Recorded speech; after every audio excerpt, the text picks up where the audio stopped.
Hello everyone, hello students, welcome back to your YouTube channel the IQ classes में आप सभी का स्वागत है। हार्दिक अभिनंदन है। हमें आशा है, पूर्ण विश्वास है कि मैंने जो पिछला वीडियो जो अपलोड किया था आप लोग उसको सही तरह से देखे हैं। और मुझे भी जब मैंने अपना यूट्यूब चैनल को खोल करके देखा तो ये समझ में आया कि नहीं, अब कुछ बच्चे जो हैं मेरे चैनल के प्रति आकर्षित हो रहे हैं, पढ़ने के लिए प्रेरित हो रहे हैं। तो जब आप लोग जब पढ़ते हैं ना तो हमें अंदर से एक जुनून आता है कि नहीं और वीडियो अपलोड किया जाए, ताकि इस कोरोना महामारी में जो बच्चे कोचिंग संस्थान छोड़े हुए हैं, कहीं पढ़ने के लिए नहीं जा रहे हैं, और वो बच्चे जब घर से पढ़ रहे हैं, मेरे चैनल को देख रहे हैं, अच्छे से अध्ययन कर रहे हैं, तो हमें एक और अंदर से जुनून उत्पन्न होता है और हमें वीडियो बनाने का हिम्मत करता है। तो आप लोगों से हमारा यही रिक्वेस्ट है कि आप लोग वीडियो को देखते रहिए। आप लोग वीडियो को देखते हैं तो हमें एक अच्छा सा बिल्कुल अलग तरह का फीलिंग होता है कि नहीं, चलो और वीडियो बनाया जाए, कुछ बच्चों को पहुंचाया जाए, उन्हें हेल्प किया जाए, मदद किया जाए। मैं आपसे कोई पैसा नहीं ले रहा हूं, बिल्कुल फ्री ऑफ कॉस्ट है। तो फ्री ऑफ कॉस्ट है तो कम से कम आप लोग का इतना भागीदारी होता है, इतना आप लोग पैसा हमको दीजिएगा, तो पैसा के बदले में आपसे हम यही लेना चाहेंगे कि आप लोग बस जब भी मैं वीडियो अपलोड करूं आप उस वीडियो को अच्छी तरह से देखिए, समझिए, नोट्स बनाइए, अपने दोस्तों को शेयर कीजिए, वही मेरे लिए पैसा है और हम आपसे कुछ नहीं मांगने वाले हैं।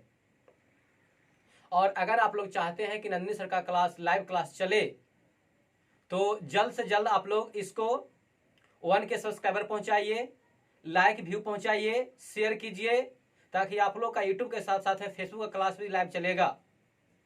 और हमें भी अंदर से अभिलाषा है कि आप लोग इसको 1K सब्सक्राइबर इस मंथ तक ही पहुंचा देंगे। तो देर किस बात की, अगर आप लोग लाइव क्लास देखना चाहते हैं कि नहीं नंदिनी सर भी आए लाइव क्लास दें फेसबुक पर, टीवी क्या बोलता है यूट्यूब पर, तो आपका वो भी मेरी तरह से प्रयास किया जाएगा कि लाइव क्लास बच्चों के साथ में किया जाए, ताकि एट ए टाइम जो भी प्रश्न हो बच्चों का बिल्कुल फेस टू फेस बात हो, फेस टू फेस पढ़ाया जाए, फेस टू फेस समझाया जाए। तो मैंने आज लेकर के आया हूं आप लोगों के लिए संस्कृत का स्वर संधि के अंतर्गत। मैंने पिछले वीडियो में आप लोगों को बता दिया था, क्लास पहले ध्यान देंगे, क्लास क्या चल रहा था। क्लास चल रहा था संस्कृत के अंदर संधि। क्या चल रहा था? संस्कृत विषय के अंदर संधि पढ़ा रहे थे, और संधि के अंदर आज हम लोग का शुरू होगा स्वर संधि। क्या शुरू होगा? स्वर संधि।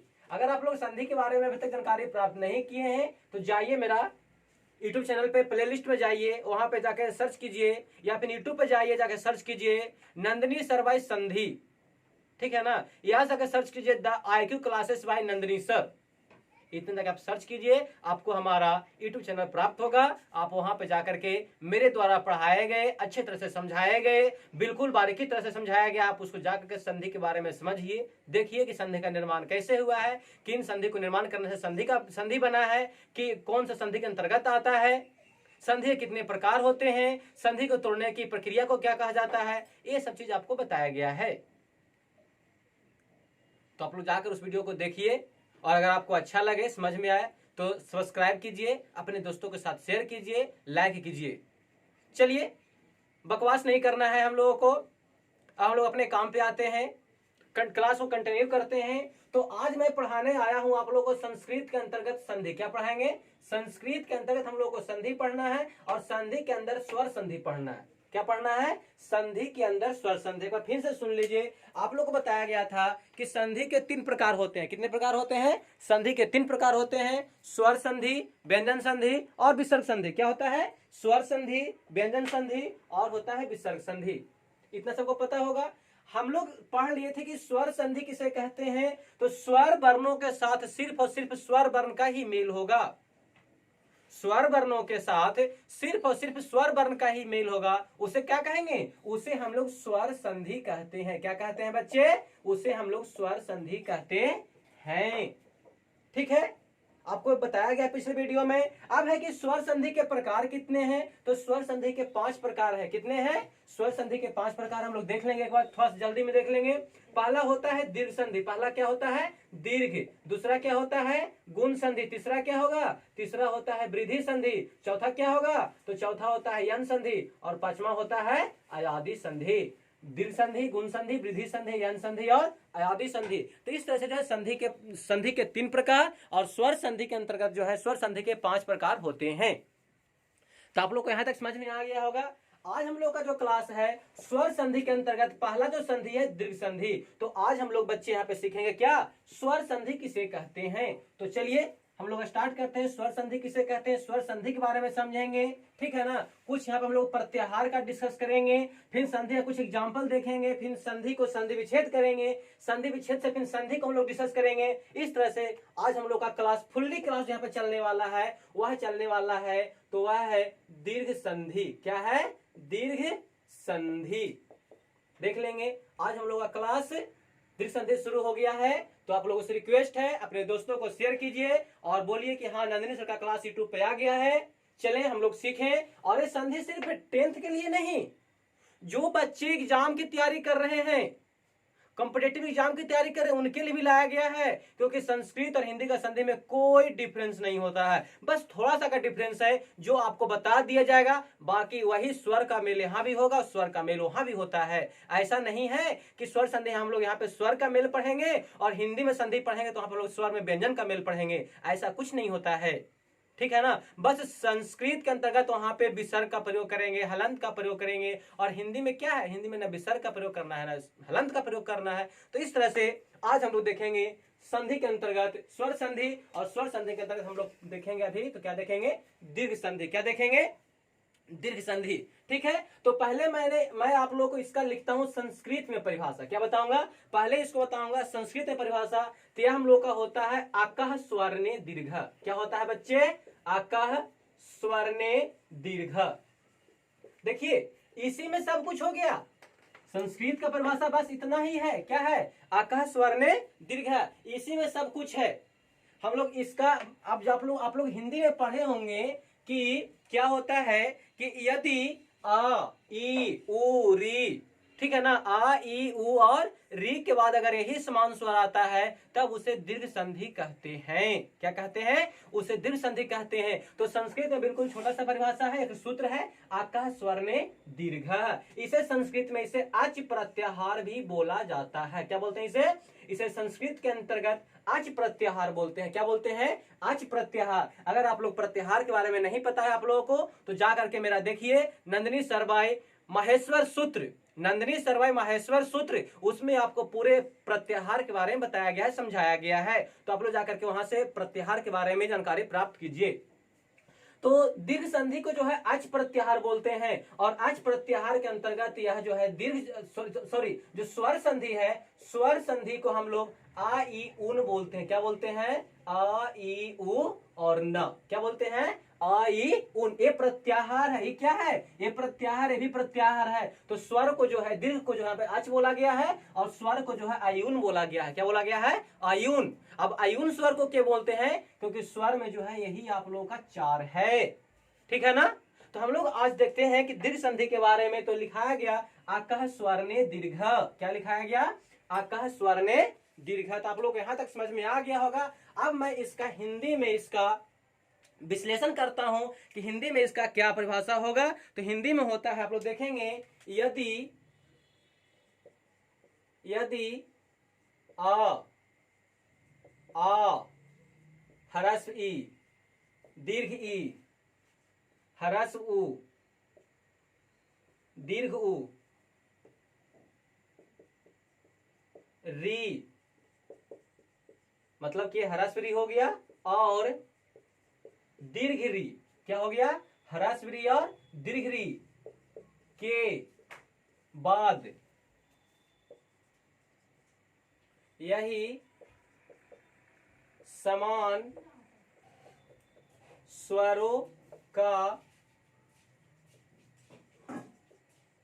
आगमन होता है। समझ रहे हैं ना? बोला गया आकः स्वर्णे दीर्घ कि यदि आ ह्रस्व ई दीर्घ ई ह्रस्व उ दीर्घ उ री ह्रस्व री और दीर्घ री के बाद यही समान स्वरों का मेल होता है, ठीक है, मतलब कि समान स्वरों का आगमन आता है या फिर समान वर्ण आता है, तो उसे क्या कहते हैं? तो क्रमशः क्या बन जाएगा? तो क्रमशः मतलब कि नंबर बाय नंबर, ठीक है ना। तो क्रमशः मतलब कि ये सब आएगा ना तो पता है क्या बन जाएगा?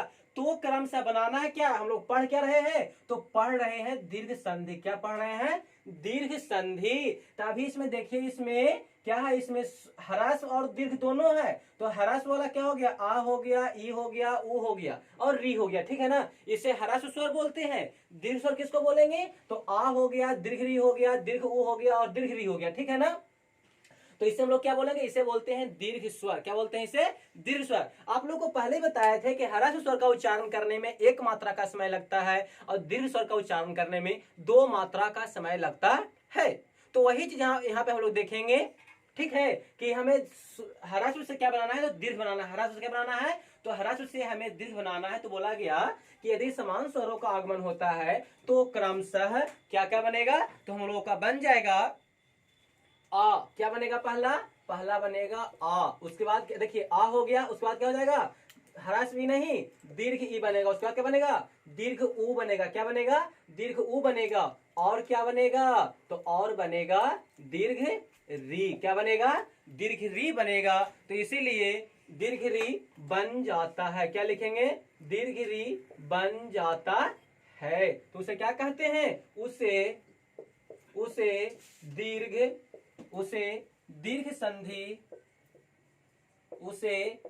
संधि कहते हैं। उसे क्या कहते हैं? उसे दीर्घ संधि कहते हैं। समझ में आ गया? अब हम लोग इसका कुछ एग्जाम्पल देखेंगे। क्या देखेंगे? अब हम लोग कुछ इसका एग्जाम्पल देखते हैं। तो एग्जाम्पल में क्या हो जाएगा? तो हम लोग को बस यही जो 8 वर्ण जो लिखाया गया 1 2 3 4 5 6 7 8, यही वर्णों का आगमन होना चाहिए। एग्जाम्पल देखते हैं। तो एग्जाम्पल है आ के बाद आ आएगा तो क्या बनेगा? आ बनेगा। अगर आ के बाद आ रहा है तो क्या बनेगा? यहाँ पे भी आ बनेगा। अगर आ के बाद आ रहा है तो क्या बनेगा? यहाँ भी आ बनेगा। और यहाँ आ के बाद अगर आ भी आएगा तो क्या बनेगा? यहाँ भी जो है आ बनेगा। मतलब कि प्रत्येक वर्ण का 4 कंडीशन फॉलो करना है। 4 प्रकार से हम लोग जो है दीर्घ वर्ण को बनाएंगे, दीर्घ स्वर को पढ़ेंगे। समझ रहे हैं? अब यहाँ पे देखिए आ के बारे में हो गया। इधर हम लोग देखते हैं तो क्या हो जाएगा? अगर हम लोग ह्रस्व ई के बाद ह्रस्व ई लाएंगे, क्या लाएंगे? ह्रस्व ई के बाद ह्रस्व ई लाएंगे तो क्या बनेगा? दीर्घ ई बन जाएगा। अगर हम लोग ह्रस्व ई के बाद क्या लाएंगे? दीर्घ ई लाएंगे तो क्या बन जाएगा? यह बन जाएगा दीर्घ ई। अगर हम लोग दीर्घ ई प्लस दीर्घ ई लाएंगे तो क्या बन जाएगा? यह बन जाएगा भी दीर्घ ई। और क्या रह गया? अगर हम लोग यहाँ पे दीर्घ ही प्लस ह्रस्व लाएंगे तो क्या बनेगा? ये भी हमारा दीर्घ ही बनेगा। क्योंकि पहले ही आप लोगों को बताया गया है कि हम लोगों को यहाँ पे दीर्घ संधि में किसी भी सिचुएशन में दीर्घ वर्ण का निर्माण करना है। क्या करना है? किसी भी सिचुएशन में हम लोग को जो है यहाँ पे दीर्घ वर्ण का निर्माण करना है। तो हम लोग प्रत्येक स्थिति में दीर्घ वर्ण का ही निर्माण करेंगे। समझ में आ रहा है? कुछ और हम लोग देखते हैं एग्जाम्पल। जैसे ह्रस्व उ के बाद अगर दीर्घ उ भी लाएंगे तो क्या बनेगा? दीर्घ उ बनेगा। अगर ह्रस्व उ के बाद ह्रस्व भी लाएंगे तो क्या बनेगा? ये भी हमारा दीर्घ उ बनेगा। अगर हम लोग री के बाद ह्रस्व री या दीर्घ भी लाएंगे तो क्या बनेगा? ये हमारा जो है दीर्घ री बनेगा। मतलब कि एनी सिचुएशन हम लोग को जो है दीर्घ स्वर के बारे में पढ़ना है, दीर्घ संधि के बारे में यहाँ पे अध्ययन करना है। तो यहां तक आप लोगों को बताया गया है। आप लोग इसको क्या कीजिए कि अच्छे से सही पूर्वक से आप लोग उसको देखिए, समझिए और सीखने की प्रयास कीजिए। क्योंकि यहाँ पे पढ़ाया नहीं, यहाँ पे सिखाया जाता है। क्या किया जाता है? यहाँ पे आपको पढ़ाया नहीं, आपको यहाँ पे सिखाया जाएगा। तो कम से कम आप लोग एक बार संकल्प तो कर लीजिए कि नहीं, अगर हमें संधि नहीं आ रहा है तो मैंने आज नंदिनी सर के साथ में बैठ करके संधि का पूर्ण जानकारी अध्ययन करेंगे कि हाँ कैसे किस तरह से किसका निर्माण किया जाता है और कौन संधि किस स्वर के अंतर्गत किस संधि के अंतर्गत आते हैं। तो आज हम लोग उसका भी यहाँ पे डिस्कस करेंगे। तो आप लोग इसका एक बार स्क्रीनशॉट ले लीजिए ताकि आप लोग को क्या हो जाए, नोट्स बनाने में आसानी पूर्वक हो जाएगा। एक बार फिर से देख लेंगे। दीर्घ संधि का संस्कृत में होता है आकाश स्वर्ण दीर्घ। क्या होता है? आकाश स्वर्ण दीर्घ। यही बोलता है कि मतलब आक के बाद क्या होना चाहिए? समान स्वर। क्या होना चाहिए? स से बना समान और वर्ण से बना वर्ण। मतलब कि आक के बाद समान स्वर आएगा, समान वर्ण आएगा तो क्या बन जाएगा?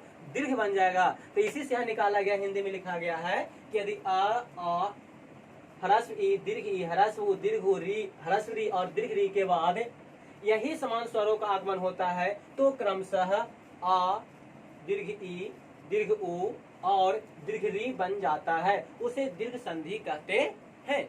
आपको कुछ अभी यहाँ पे जो है वर्ण का एग्जाम्पल दिखाया गया है, तो हमें आशा है कि आप लोग स्क्रीनशॉट ले लिए होंगे। अब मैं थोड़ा सा बोर्ड को क्लीन करता हूँ। अब हम लोग यहाँ पे क्या देखेंगे? तो अब हम लोग यहाँ पे संधि से संधि विच्छेद देखेंगे। क्या देखेंगे?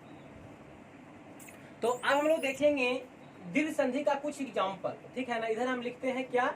संधि। और इधर क्या लिखेंगे? संधि विच्छेद। क्या लिखेंगे? संधि विच्छेद। क्योंकि आपको पहले बताया गया था कि संधि को अलग करने की प्रक्रिया संधि विच्छेद कहलाता है। क्या कहलाता है? संधि को अलग करने की प्रक्रिया जो है संधि विच्छेद कहलाता है।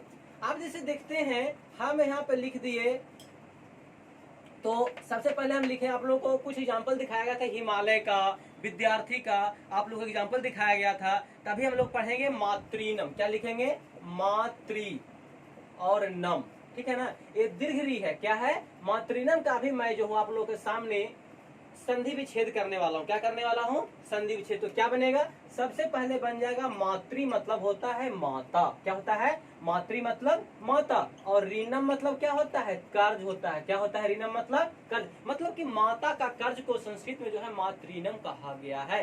तो हम लोग यहाँ पे देख लिए कि मातृनम का संधि विच्छेद किया तो मातृ प्लस रीनम बन गया। अब यहाँ से क्या है कि जब मातृ में से हम लोग क्या कर देंगे कि मातृ त्री में से ता में से रा को निकाल देंगे, ठीक है ना। तो हम लोग री निकाल दिए और यहाँ से क्या कर दिए, यहाँ पे क्या करते हैं कि यहाँ से भी री निकाल दिए। तो ह्रस्व री और दीर्घ री बन के क्या बन जाएगा? सॉरी, ह्रस्व री और ह्रस्व री जब निकलेगा तो क्या बन जाएगा? यहाँ हम लोग को बन जाएगा दीर्घ री। क्या बन जाएगा? दीर्घ री। मतलब कि देख रहे हैं आप लोग यहाँ पे कि माता में एक ह्रस्व री हो गया और इसको एक बार फिर घुमाएंगे तब ये बन जाता है दीर्घ री। तो इस तरह से जो है हम लोग को यहाँ पे मातृनम का संधि विच्छेद किया गया। समझ रहे हैं? अब हम लोग यहाँ पे क्या करेंगे? तब हम लोग यहाँ पे लिखेंगे विधुद्य। क्या लिखेंगे? विधुदय। देखिए लिखाने का भी क्रम वही है, सब में दीर्घ लिखा रहा है। क्या लिखा रहा है? दीर्घ लिखा रहा है। लेकिन जब हम लोग इसे संधि विच्छेद करेंगे, जब इसको हम लोग तोड़ेंगे, अलग करेंगे, तब जो है कुछ तरह से ऐसे बनेगा। तो विधुद्य का संधि क्या होगा? ये हो जाएगा विधु प्लस उदय। क्या हो जाएगा? विधु प्लस उदय। अब हम लोग देखेंगे यहाँ पे किन किन वर्णों का मेल हुआ है। तो धा में क्या है? ह्रस्व उ का मेल है। किसका है? धा में जो है ह्रस्व उ का मेल हुआ है। और यहाँ से क्या जाएगा? ह्रस्व उ आ जाएगा। तो क्या जाएगा? ह्रस्व उ प्लस ह्रस्व से क्या बन जाएगा? ये बन जाएगा दीर्घ। और दीर्घ की मात्रा कैसे होता है? तो दीर्घ की मात्रा हम लोग इस तरह से लिखते हैं। कहने का मतलब बच्चे हमारा इस तरह से है कि यहाँ से धा में से ह्रस्व निकल गया, तो बच गया क्या? ये बच गया हम लोगों का धा। क्या बच गया? ये हम लोग का धा मतलब विध बच गया। और यहाँ से हम लोग ह्रस्व को निकाल दे तो क्या बच गया? यह बच गया दया। क्या बन गया? दया बच गया, ठीक है ना। और जो था विसर्ग का विसर्ग लिख देंगे। अब हम लोग इसको हटाएंगे, ठीक है ना। अब क्या करेंगे? ह्रस्व है ना, तो ह्रस्व को ला के यहाँ पे इस तरह से बनता है। तो हम लोग यहाँ पर मतलब क्या बन गया हम लोग का? विधुद्य। क्या बन गया? ये हमारा बन गया विधुद्य। तो हम लोग अभी देखें कि विधुद्य में किन किन वर्णों का मेल हुआ है और कैसे निर्माण किया गया है, उसके बारे में देखें। अब हम लोग कुछ एग्जाम्पल और देखेंगे। क्या देखेंगे? अब हम लोग कुछ एग्जाम्पल इस तरह से इधर देखते हैं, ठीक है। तो हम लोग का एग्जाम्पल जैसे में है, तो हम लोग का एग्जाम्पल है गिरिंद्र। क्या है? अब हम लोग देखेंगे गिरिंद्र को। देखिए क्या है लिखा हुआ? गिरिंद्र, ठीक है। अब गिरिंद्र का हम लोग संधि विच्छेद करेंगे। क्या करेंगे? अब हम लोग को गिरिंद्र का संधि विच्छेद करना है। तो गिरिंद्र को संधि विच्छेद करने के लिए गिरी प्लस इंद्रा लिखना होगा। क्या लिखना होगा बच्चे? तो गिरी प्लस इंद्रा बनेगा। समझ रहे हैं ना। अब गिरी मतलब पहाड़ हो गया, इंद्र मतलब क्या हो गया? भगवान। क्या हो गया? भगवान। मतलब कि जो भगवान पहाड़ पे वास करते हैं उन्हें गिरिंद्र भी कहा गया है। तो इस तरह से हम लोग संधि विच्छेद करेंगे गिरिंद्रा का, तो गिरी प्लस इंद्रा। अब देखिए इसमें क्या हो रहा है कि गिरी में क्या है कि रा में जो है ह्रस्व ई की मात्रा है। कौन सी मात्रा है? ह्रस्व ई की मात्रा है। और इंद्रा में क्या है? अगर आप लोग सोच रहे होंगे कि सर कॉस इंद्रा इस तरह से लिख देते, मतलब कि दीर्घ ई से लिख देते इंद्रा, ये हमारा गलत हो जाता है, इसका कोई अर्थ नहीं होता है। इंद्रा मतलब भगवान की ह्रस्व ई से इंद्रा लिखाएगा, तब हमें भगवान को संबोधित करते हैं, भगवान का अर्थ प्राप्त होता है। तो यहाँ पे देख ले कि गिरिंद्रा में क्या हो गया कि रा में से ह्रस्व आ गया, और यहाँ से क्या आ गया? यहाँ से भी ह्रस्व आ गया, तो क्या बन गया? ह्रस्व और ह्रस्व। अभी आप लोगों को बताया गया था कि ह्रस्व प्लस ह्रस्व को हम लोग मिलाते हैं तो क्या बनता है? ये हमारा दीर्घ, मतलब कि इस तरह से जो वर्ण होता है उसका निर्माण करता है।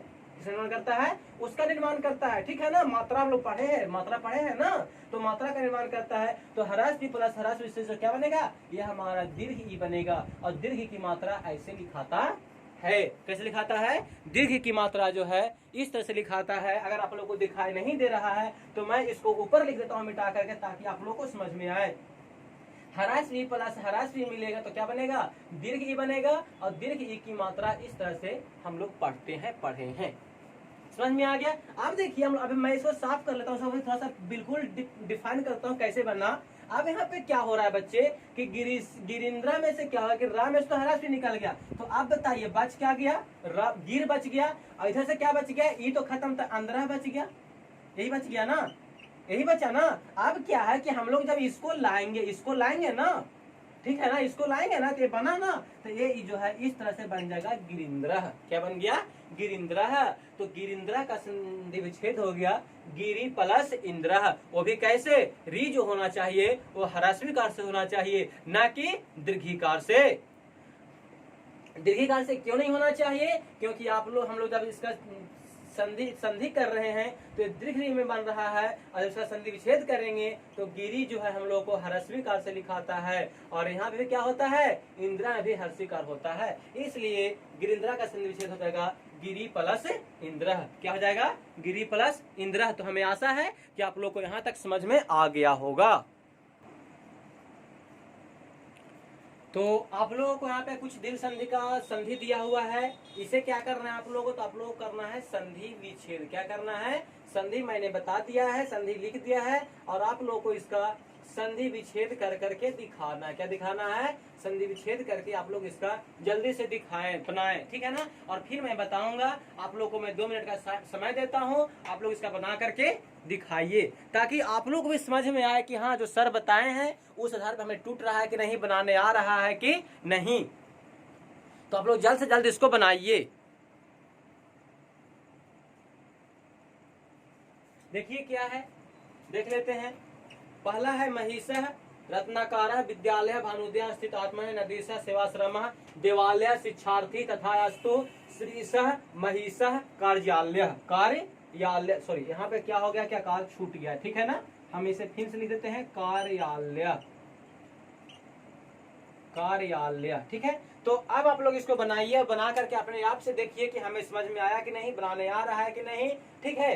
तो चलिए, हमें आशा है कि आप लोग इसको बना लीजिएगा। मैं फिलहाल इसका बता देता हूँ संधि विच्छेद करके कि कौन कैसे बनेगा, ठीक है। क्या करते हैं हम आपको इसको बताते हैं कि कौन शब्द जो है कैसे बनेगा, कहाँ पे टूटेगा, इसके बारे में अभी हम लोग देखने वाले हैं। तो चलिए, पहला क्या है? पहला है महिषा। क्या है?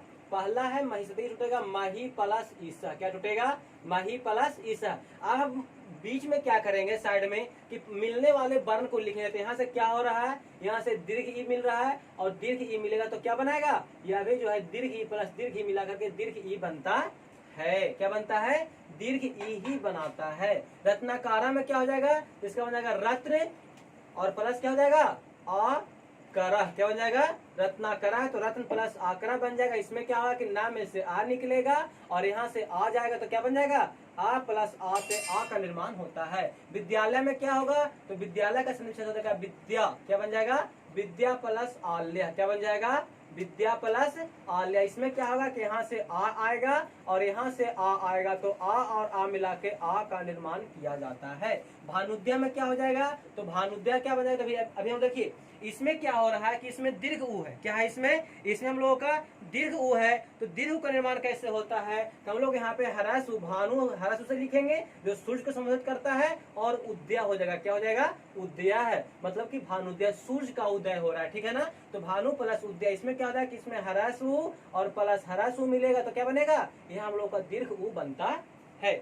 समझ में आ रहा है। कुछ निषेधक स्थित आत्मनेय में क्या है, क्या बन जाएगा, अस्थित। क्या बन जाएगा, पहला बनेगा अस्थित प्लस आत्मनेय। क्या बनेगा, अस्थित प्लस आत्मनेय। यहाँ क्या हो जाएगा, तो यहाँ ता में से आ निकलेगा और यहाँ आ निकलेगा, तो आ और आ मिला करके आ का निर्माण किया जाता है।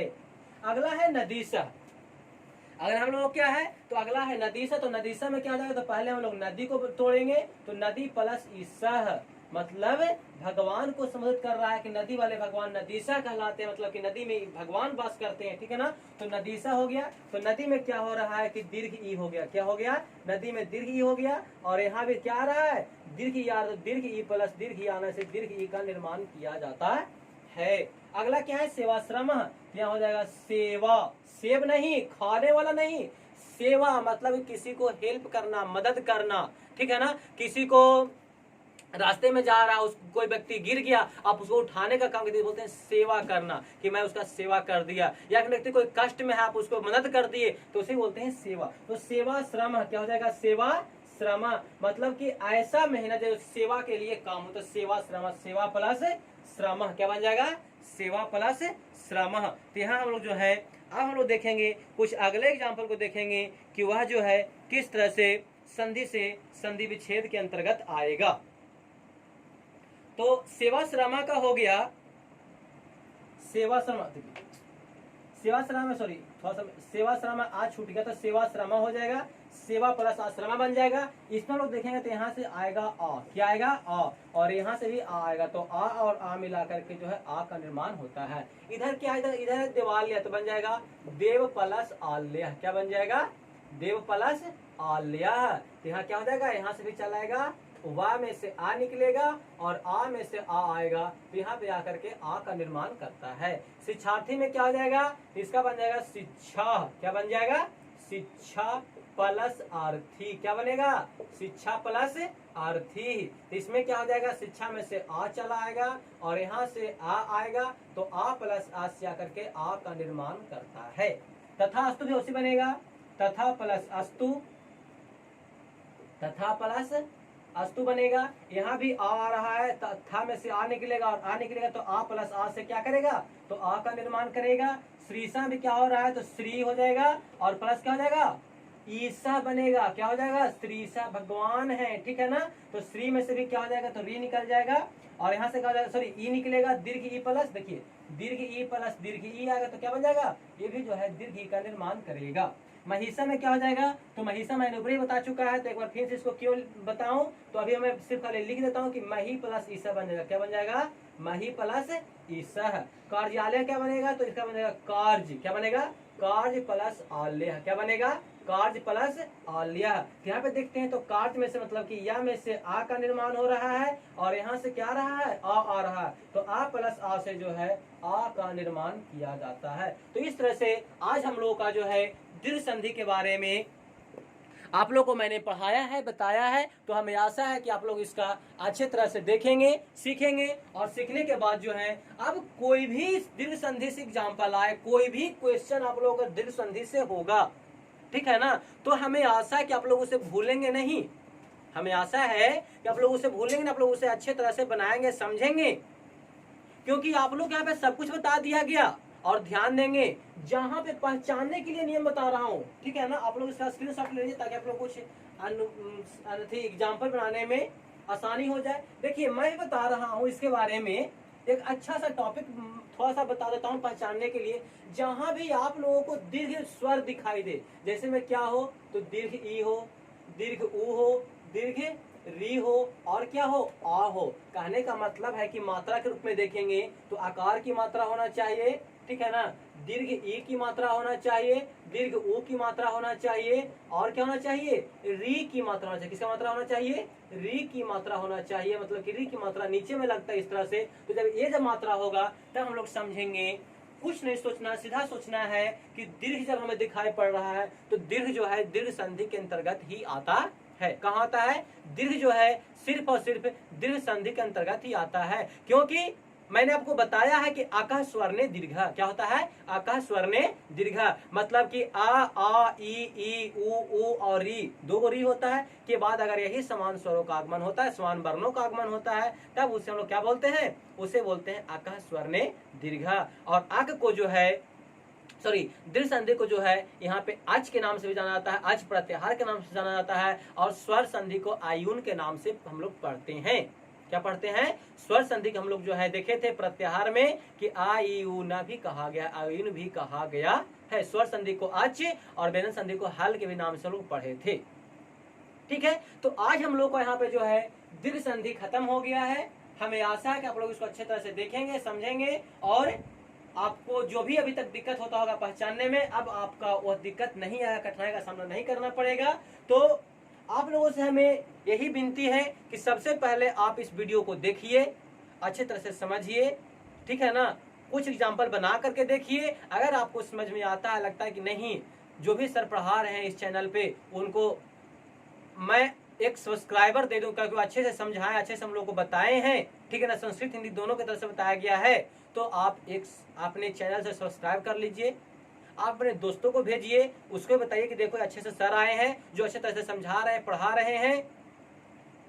तो अगर आप लोग अच्छे तरह से इस वीडियो को देखिएगा, समझिएगा, और हाँ, जो भी दिक्कत आप लोगों को समझने में नहीं आता है तो आप मेरे कमेंट बॉक्स में आइए, वहाँ पे लिखिए कि सर हमें यहाँ पे दिक्कत हो रहा है, कैसे कैसे होगा। मैं आपको उसका प्रत्येक का कमेंट देखता हूँ, आप उस कमेंट को देख करके मैं आपको उसे बताने का प्रयास करूंगा।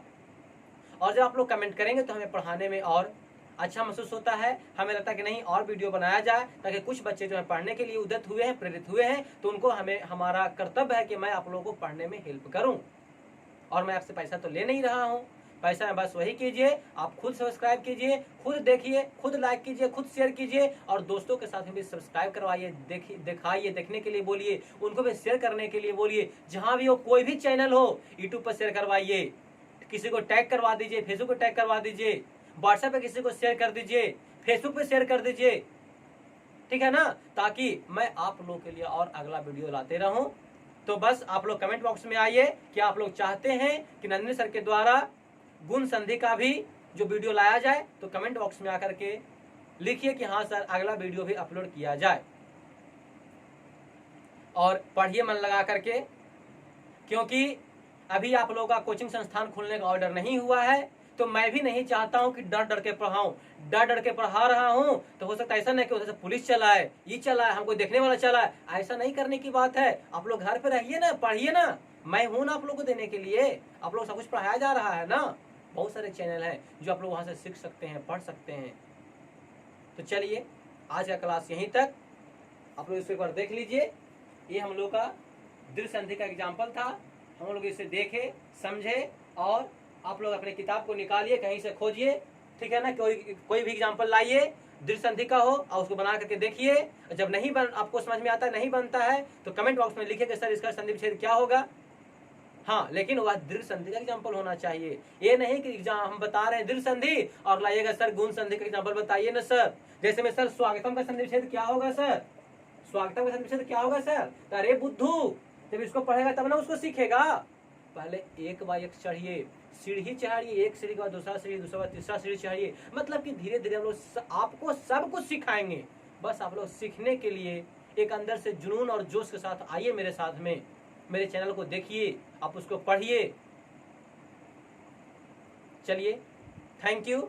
हमें आशा है कि आप लोग मेरे चैनल को देखेंगे, शेयर करेंगे, सब्सक्राइब करेंगे, लाइक करेंगे, और अच्छे तरह से आप लोग इसका अध्ययन करेंगे।